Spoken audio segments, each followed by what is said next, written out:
আসসালামু আলাইকুম ওয়া রাহমাতুল্লাহ। সম্মানিত ভিউয়ার্স, কবি আসাদ বিন হাফিজ গত রাত 12টা 55 ইন্তেকাল করেছেন।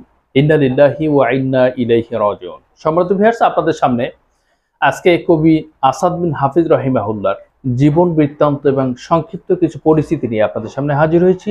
আজকের ভিডিওটি দেখতে থাকুন দেশে এবং প্রবাসে, কাছে আর দূরে, যে যেখানে আছেন সকলেই আজকের ভিডিওটি দেখুন এবং আপনার মন্তব্য আমাদের কমেন্ট বক্সে কমেন্ট করুন। সম্মানিত ভিউয়ার্স, আমরা সে কবি আসাদ বিন হাফিজ রাহিমাহুল্লাহর জীবন বৃত্তান্তর আগে তার রুহের মাগফিরাত কামনা করছে এবং জান্নাতের সর্বোচ্চ মাকাম কামনা করছে।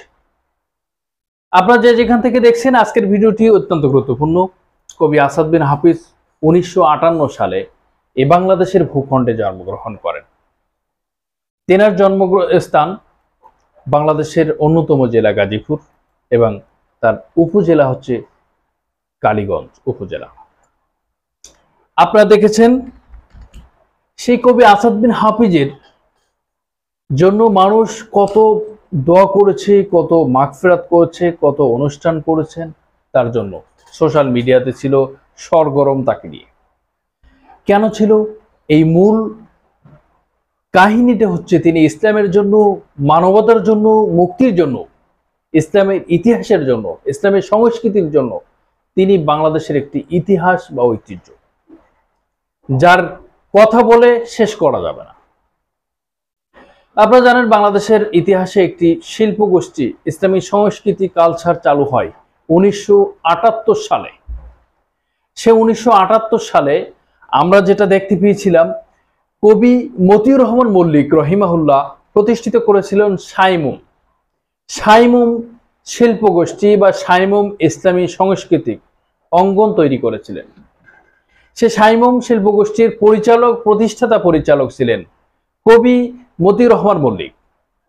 মল্লিক ভাইয়ের ইন্তেকালের পরে মল্লিক ভাইয়ের দায়িত্ব পালনের পরে, মল্লিক ভাইয়ের দায়িত্ব পালন শেষকালে যখন মল্লিক ভাই দায়িত্ব ভার শেষ হয়ে গেল, তখন দায়িত্ব পালন করেছিলেন ডক্টর সমর রফিক ভাই এবং তারপরে দায়িত্ব পালন করেছিলেন 3য় নম্বরে এই আমাদের প্রিয় কবি আসাদ বিন হাফিজ। 1982 সাল থেকে 1983 সাল পর্যন্ত এই সেশনের দায়িত্ব পালন করেছিলেন সাইমুম শিল্প গোষ্ঠীর পরিচালক পরিষদ হিসেবে তিনি পালন করেছিলেন। ইসলামের ইতিহাসের জন্য বাংলাদেশের জন্য মাত্র কয়েকজনের নাম অন্যতম, তার মধ্যে কবি মতিউর রহমান মল্লিক এবং কবি আসাদ বিন হাফিজ। কেন এদের নাম অন্যতম? আপনাদের কাছে বললাম, বাংলাদেশের ইসলামী সংস্কৃতি অঙ্গন চালু করেন, ইসলামী সঙ্গীত, ইসলামী কালচার চালু করেন কবি মতিউর রহমান মল্লিক, কবি আসাদ বিন হাফিজ রহিমাহুল্লাহ।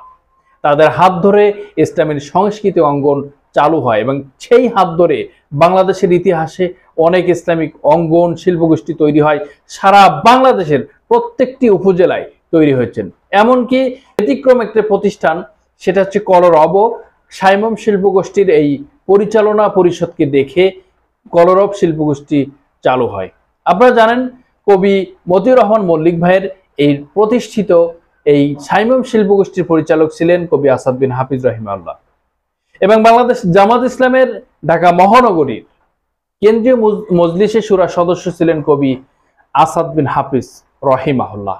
আমরা তার জন্য কামনা করব আল্লাহ পাক তার এই অবদানকে, যে অবদান তিনি রেখে গেছেন, যে অবদান তিনি বাংলাদেশের ইতিহাসে রেখে গেছেন ইসলামের জন্য, মানবতার জন্য, কোরআনের জন্য এবং ইসলামিক মূল্যবোধের জন্য, ইসলামিক অনুশাসনের জন্য, সে অবদানকে আল্লাহ পাক কবুল করুক এবং তাকে জান্নাতের সর্বোচ্চ মাকাম দান করুক, জান্নাতুল ফেরদাউস দান করুক। কবি আসাদ বিন হাফিজ আপনারা আমার খুবই পরিচিত, যারা ইসলামী আন্দোলন করেছেন, ইসলামী সংস্কৃতিকে আছেন। কবি আসাদ বিন হাফিজের সঙ্গীত শুনেন নাই, কবি আসাদ বিন হাফিজের আবৃত্তি শুনেন নাই, কবি আসাদ বিন হাফিজের ছড়া কবিতা শোনেন নাই, কবি আসাদ বিন হাফিজের লেখা বই পড়েন নাই, খুবই কম মানুষ পাওয়া যাবে। ইসলামের জন্য, মানবতার জন্য এই ইতিহাস তৈরি করেছেন খুব কম মানুষ, তার মধ্যে অন্যতম কবি আসাদ বিন হাফিজ। আমরা জানি কবি আসাদ বিন হাফিজ গত রাত 12টা 55 এ হলো চিরকালের জন্য আল্লাহ তাআলার জিম্মায় চলে গেছেন। তার প্রথম জানাজা জাতীয় মসজিদ বাইতুল মোকাররমে অনুষ্ঠিত হবে এবং দ্বিতীয় জানাজা তার নিজ বাসস্থানে বাড়িতে কালীগঞ্জ অনুষ্ঠান হবে, সেখানে হচ্ছে আসর নামাজের পরে। সম্মানিত ভিউয়ার্স, আমরা যতটুকু দেখেছি ইসলামের জন্য যে অবদান করেছেন এবং তাদেরকে দেখে বাংলাদেশে যে ইসলামী সাংস্কৃতিক অঙ্গন চালু হয়েছেন, এখন তো অসংখ্য সংস্কৃতি চালু হয়েছেন, তখন একটি মাত্র নাম ছিল কবি আসাদ বিন হাফিজ। কবি মতিউর রহমান মল্লিকের সেই সাইমুম সিরিজ, সাইমুম শিল্পগোষ্ঠী, সাইমুম পরিচিতি ছিল। সেই তারই ধারাবাহিকতায় আজকে ইসলামী সংস্কৃতি, ইসলামী পুরোধ হিসেবে সারা বাংলাদেশ সহ সারা পৃথিবীতে দেশে এবং প্রবাসে সকলের কাছে পরিচিত ইসলামী সংস্কৃতি, ইসলামী সঙ্গীত, ইসলামী গান, ইসলামী প্যারোডি এবং ইসলামী অনুষ্ঠান সকলেই দেখতেছেন তাদের অবদান, তাদের দেখানো পথ হিসেবে আমরা পেয়েছি। সম্মানিত ভিউয়ার্স, বিশ্বের অন্যতম কবি আল্লামা ইকবাল আমরা দেখেছি এবং তারপরে বাংলাদেশের ভিতরে ইসলামী সংস্কৃতি অঙ্গনে যাদের অবদান রয়েছেন তাদের সকলের জন্য রুহিরা মাগফিরাত কামনা করছি এবং যারা জীবিত আছে তাদের সকলের জন্য শুভকামনা এবং দোয়া করছি। আল্লাহ পাক সকলকে সুস্থ রাখুক, শান্তিতে রাখুক এবং যারা মৃত্যুবরণ করেছে সকলকে জান্নাতবাসী করুক। আল্লাহ পাক এই তৌফিক দান করুক এবং কবি আসাদ বিন হাফিজের আজকের এই ছোট্ট সংক্ষিপ্ত পরিচিতি আপনাদের সামনে উপস্থাপন করলাম। আপনাদের কত মন্তব্য থাকলে আমাদের কাছে জানাবেন এবং আমাদের কমেন্ট বক্সে জানাবেন। আমাদের চ্যানেলটি নতুন, সাবস্ক্রাইব করুন এবং পাশে থাকুন, আমাদেরকে সহযোগিতা করুন। আল্লাহ হাফেজ, দেখা হবে আগামী কোনো এক ভিডিওতে। আসসালামু আলাইকুম ওয়া রাহমাতুল্লাহি ওয়া বারাকাতুহু।